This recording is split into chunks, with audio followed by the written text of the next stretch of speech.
It's totally fine. I have a lot more stories. That you do. Yeah. That you do. Guilty as charged with the stories.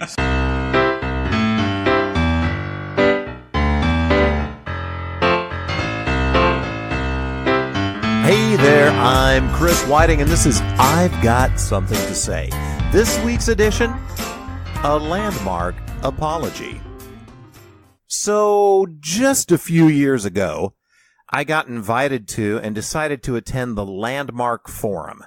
Now, I'm not going to waste a lot of your time telling you what it's about, but overall, it's just a very long, very involved weekend on helping you understand the meaning in your own life. And I've been a sucker for these self-help things my entire life. Back when I was a kid, looking at the Boys Life magazine. Yes, I bought the Charles Atlas Don't Be a 98-Pound Weakling workout set.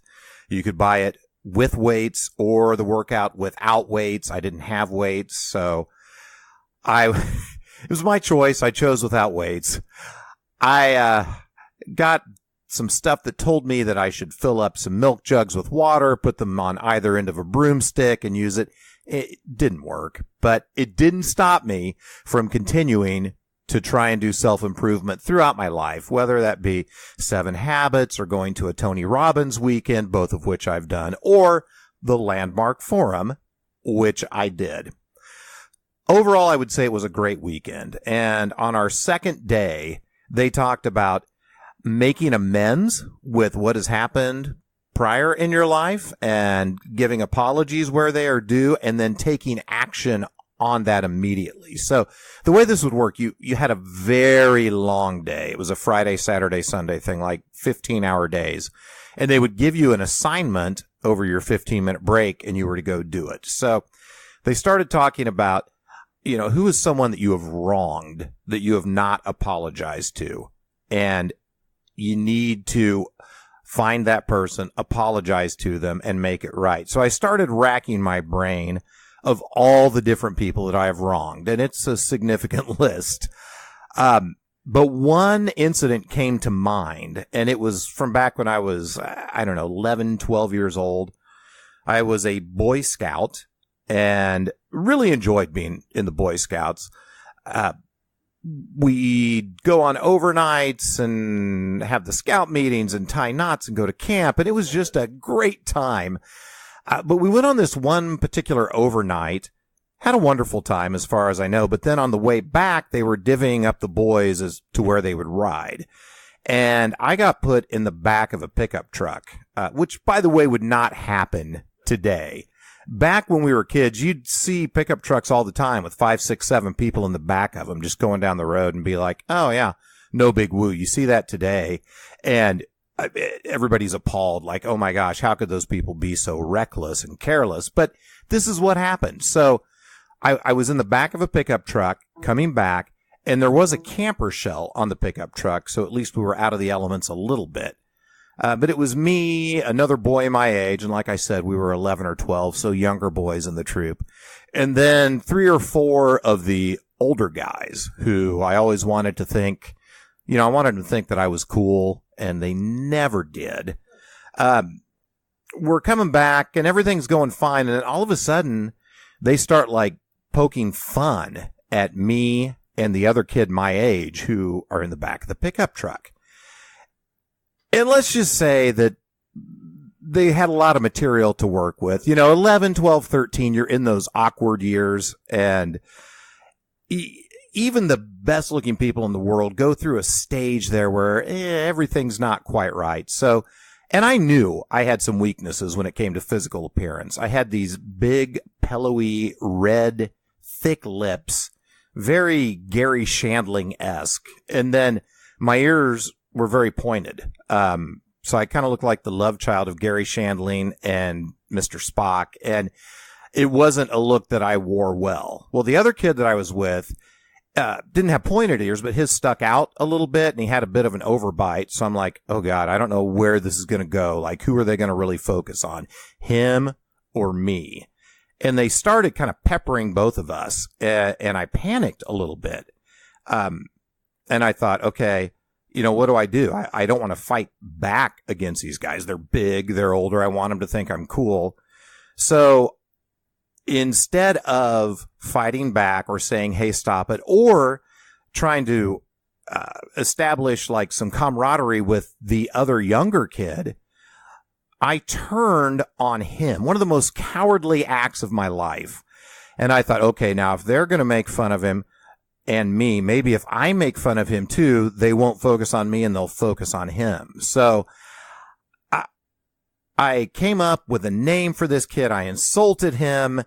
The older guys thought it was funny and they just went to town. And I mean, the entire 45 minutes or however long we were in that truck, they were just zinger after zinger, just pummeling the poor kid. And while I will admit initially when I turned the attention toward him, I felt a sense of relief. It wasn't long at all until I just felt horrible, just sick to my stomach. I didn't participate any longer, but I didn't do anything to help him. And so when I got home, I was sick and it showed on my face. My dad's like, what's wrong, Chris? And I started to tell him what happened and I immediately broke into tears and I was sobbing. I mean, like pterodactyl moose sobbing. I couldn't stop it because I felt so bad. And I laid on the couch and I got a cold compress on my head and it was just ridiculous. But I felt so terrible about what I had done. It was never mentioned again. Me and the other boy that were in the back of the truck got along fine after that, but it had stuck with me. So here I am in Landmark and I'm thinking, well, who do I need to apologize to? Well, he's the one that popped into my head. So on our break, I went and did some detective work via the internet. And I was able to track down a phone number for this boy that I was in Boy Scouts with, but didn't have enough time to call him. So we went back in, had another 3-4 hour session, and then it was time to go on break again, and I had to do my homework of calling him and apologizing. So I psyched myself up a little bit. I didn't want to leave too much, or I didn't want to call too early, I should say, because I just wanted a few minutes left at the end of that break so I could get the call done, be over with, and have to go back into the Landmark forum. So I psyched myself up, and I felt bad again about what I had done. But then as I was psyching myself up, I also kind of felt proud of myself. Like, hey, look how good you are, Chris. You're going to apologize to someone after all these years. You're brave and a really good person after all.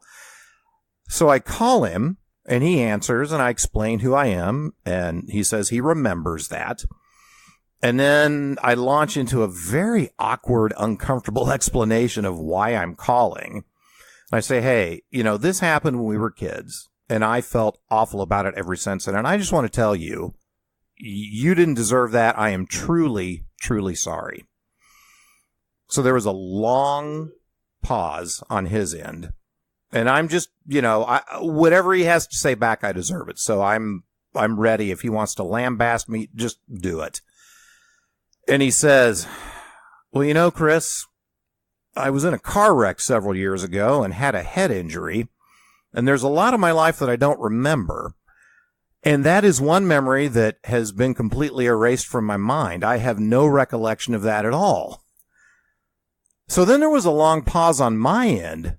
As I thought, wow, have I just made this? I mean, it's bad enough that I made fun of this kid and helped turn the older kids on him when we were 11 or 12.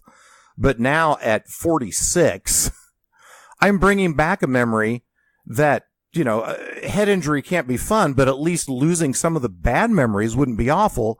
But I'm bringing this back to his attention again. So I try to awkwardly get myself out of the situation. And I've actually seen him a couple of times since then, and everything seems fine again. Thank heavens. And I went back in the Landmark forum, and we had to share our story with a classmate. And then to have to, after just living that humiliating experience, explain it to someone else and try and make it poignant was just a miserable failure. Overall, I would say the Landmark forum was good. That particular thing was not a highlight. And as I was thinking about this story, I'm like, well, is there a point? Is it don't apologize? Is it don't wait too long to apologize? I have no idea if there's any point to this story or not. But if there's any of you out there that I have slighted in the past, let this serve as a blanket non-specific apology so that we can hopefully avoid anything too specific and uncomfortable in the future. I'm Chris Whiting, and that's it for this edition of I've Got Something to Say. Once again, a big thank you to KCTK Radio for producing and making this podcast possible. Wouldn't happen if it wasn't for my good friend Paul. As always, fun putting this together. Hey, if you've got comments for me, thoughts, any stories that you'd like to remind me of, any apologies that I may owe you, you can reach out to me via email at cwhiting11@gmail.com. I have received some listener feedback that I need to get an email that corresponds to the actual podcast, so I'll be working on that. But in the meantime, you can send it to my personal email, cwhiting11@gmail.com, and I'll talk to you soon.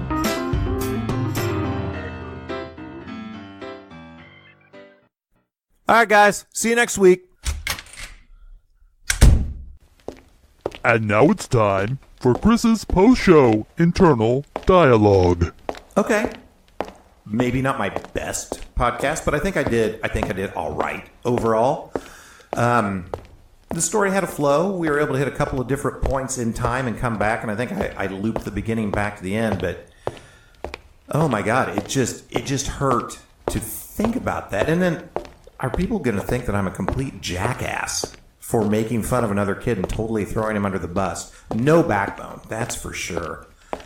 And my God, I mean, seriously, Leonard Nimoy and Gary Shandling, I should probably update my references. I don't think this is going to be relatable to the kids these days. But you know what? I'm showing up. And I'm trying. And that's all I can do. And I may not be perfect, but by golly, I'm getting better every week. So, yeah, I'm just going to keep doing this. Screw it.